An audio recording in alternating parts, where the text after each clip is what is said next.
সেই সম্ভব কাছে ওটা শুধুই যে করতে পারে সেই মরা ইঁদুরটা দিয়েই লক্ষ টাকা উপার্জন করতে পারবে, আর যেটা দেখতে পায় না তার কাছে ওটা শুধুই একটা মরা ইঁদুর। এও কি সম্ভব? মরা ইঁদুর বেচে লক্ষ টাকা উপার্জন। এর থেকে ভালো আপনি আপনার সাফল্যের রহস্য গোপনই রাখুন।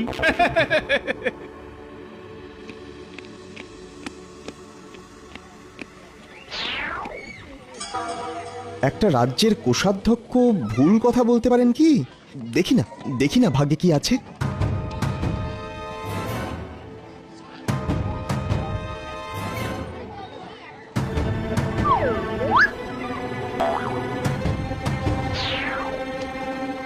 আয় আয় দেখুন কোষাধ্যক্ষ মশাই, আপনার ভবিষ্যতের লাখপতি।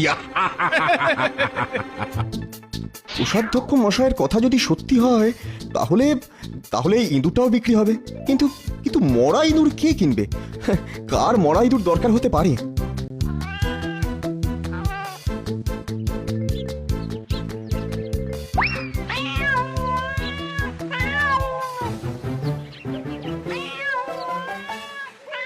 ও এই ব্যাপার। মশাই, এই ইঁদুরটি কি আমাকে বিক্রি করবেন? আপনি কিনবেন? হ্যাঁ, মনে হচ্ছে আমার এই বেড়ালের ওই মরা ইঁদুরটাই পছন্দ। ওটার জন্য 1 পয়সা দিতে পারি। তাহলে তাহলে কোষাধ্যক্ষ মশাই যা বলে গেলেন তা তো ফলতে চলেছে। ভগবান ভগবান মুখ তুলে কি চাইবেন এবার? হ্যাঁ, নিশ্চয় বিক্রি করব। এই নিন।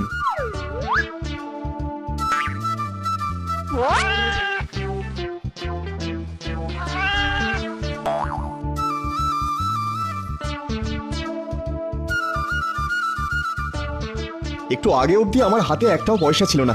এখন আমি একটি পয়সার মালিক। কিন্তু কিন্তু এটাকে খরচ করব না। আজ কোনো রকমের জল খেয়ে কাটিয়ে দিই। কাল 1 পয়সার ফুল কিনে মন্দিরে বসবো। হ্যাঁ,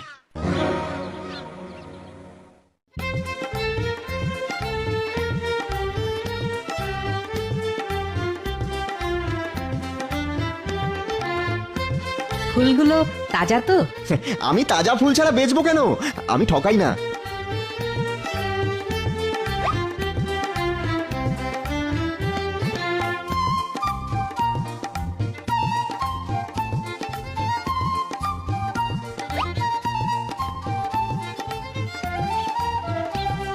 বাহ, আমার হাতে এখন 5টা পয়সা। একটি পয়সা দিয়ে আজ রাতে খাবো, আর এই বাকিগুলো দিয়ে কাল রাজপথের মোড়ে গুড় জল বেচবো। আসুন আসুন আসুন, ঠান্ডা জল আর মিষ্টি গুড় খেয়ে দেখুন, তৃপ্তি পাবেন। আসুন আসুন, ও দাদা, ও দিদি, আসুন। এই প্রবল গরমে জল আর গুড় খেয়ে প্রাণ আর শরীরকে শীতল করুন। আসুন আসুন আসুন, ঠান্ডা জল আর মিষ্টি গুড় খেয়ে দেখুন। দাও দেখি বাবা, একটু জল দাও তো। ও বাবা, বড্ড তেষ্টা পেয়েছে গো।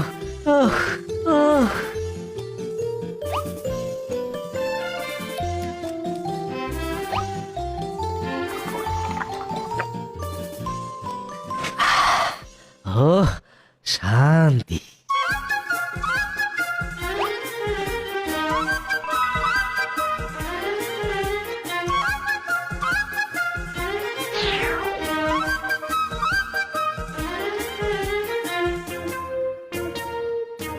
একটা সময় আমার হাতে একটাও পয়সা ছিল না, আর আজ এই মুহূর্তে আমি 100 পয়সা, মানে পুরো 1 টাকার মালিক। এবার ভাবতে হবে আর কিভাবে জীবনকে এগিয়ে নিয়ে যাব। কাল সকালে ভাবা যাবে। এখন একটু গাছতলায় বসে গড়িয়ে নি।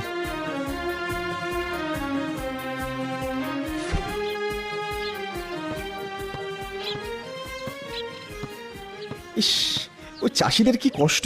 না না, ওদেরকে কিছুটা গুড় আর জল খাইয়ে আসি। যাই।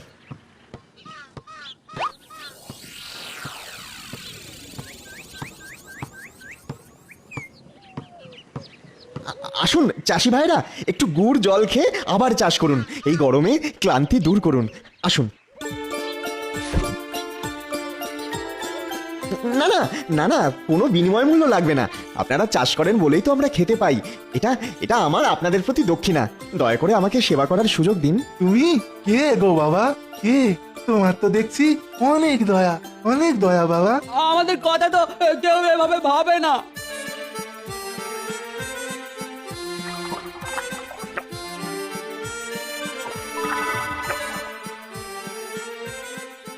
মঙ্গল হোক তোমার বাবা, তোমার মঙ্গল হোক। আমরা তোমার কি উপকারে লাগতে পারি?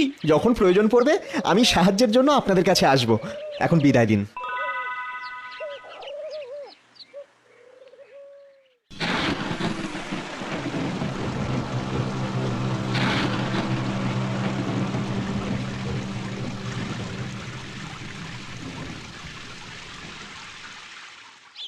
একটা মরা ইঁদুর আমাকে পয়সা যখন দিতে পারে, তাহলে তাহলে এতগুলো ঝড়ে উপড়ানো গাছ আমাকে আমাকে আরও কিছু দিতে পারে। হ্যাঁ, নিশ্চয়ই পারে।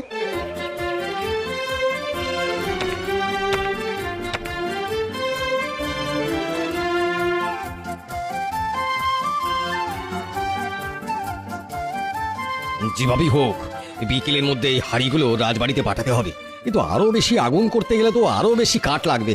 এখন কাঠ কোথায় যে পাই?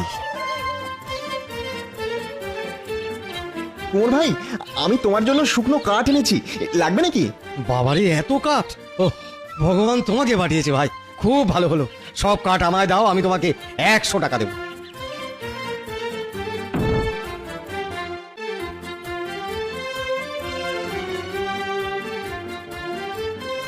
না না, আজকে আর বাজারের দিকে না গিয়ে একটু শহরের বাইরে যাই, দেখি ওদিকে কোনো কিছু খবর পাই কিনা।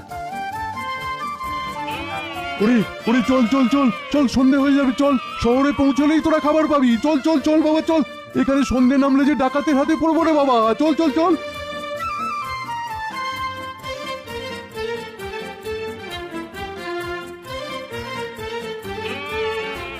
লোকটা মনে হয় ওই পাহাড় থেকে আসছে, কিন্তু কিন্তু ওর সাথে আর কোনো লোক নেই কেন? 10টা গাধা নিয়ে একাই বেরিয়েছে। ওই পাহাড়েই তো শুনেছি সোনার খনি আছে। তাহলে কি ব্যাপারটা দেখতে হচ্ছে। আচ্ছা আচ্ছা, আপনি মনে হচ্ছে খুব সমস্যায় পড়েছেন না? হ্যাঁ ভাই, কি আর বলি, আমার 10টা গাধা আজ 3 দিন অভুক্ত। কোথাও ঘাস বিচালি কিচ্ছু নেই। ভালো ঘাস বিচালির খুব দরকার, তুমি সন্ধান দিতে পারো ভাই? হ্যাঁ, বেশ কিছুটা এগোলেই শহর, ওখানে গেলেই আপনি সব পাবেন। তাহলে তো ভালোই হলো। তুমি যদি আমাকে কিছু ভালো ঘাস এনে দিতে পারো, তাহলে আমি তোমাকে 10টা সোনার মোহর দেবো।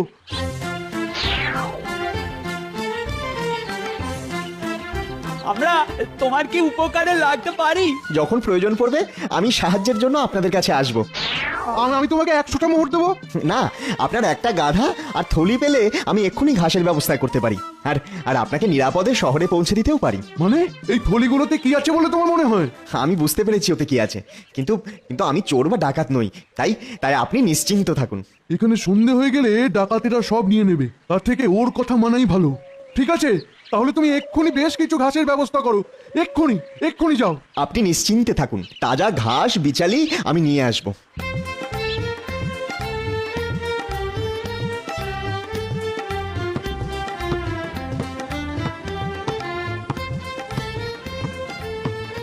চাষি ভাই, আমার কাছে 100 টাকা আছে।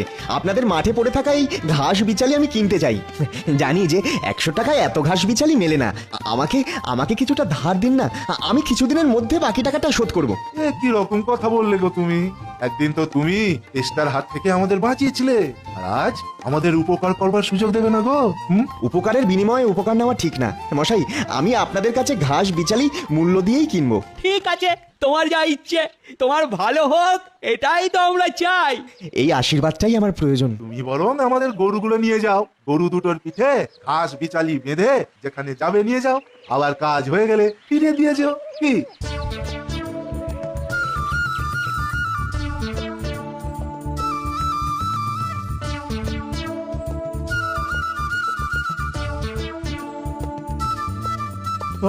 বাঁচালে ভাই, তুমি বাঁচালে। আমার গাধাগুলো তাজা ঘাস বিচালি খেয়ে প্রাণে বাঁচলো। আমার কথা মতো এই গাধা আর তার সোনার বস্তা এখন থেকে তোমার। এই নাও।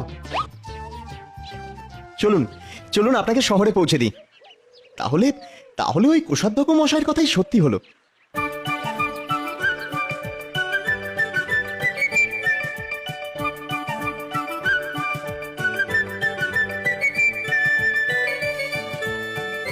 প্রণাম কোষাধ্যক্ষ মশাই। আরে, তুমি কিছুদিন আগে আমার কথা মতো একটা মরা ইঁদুর রাস্তা থেকে তুলে নিয়েছিলে না?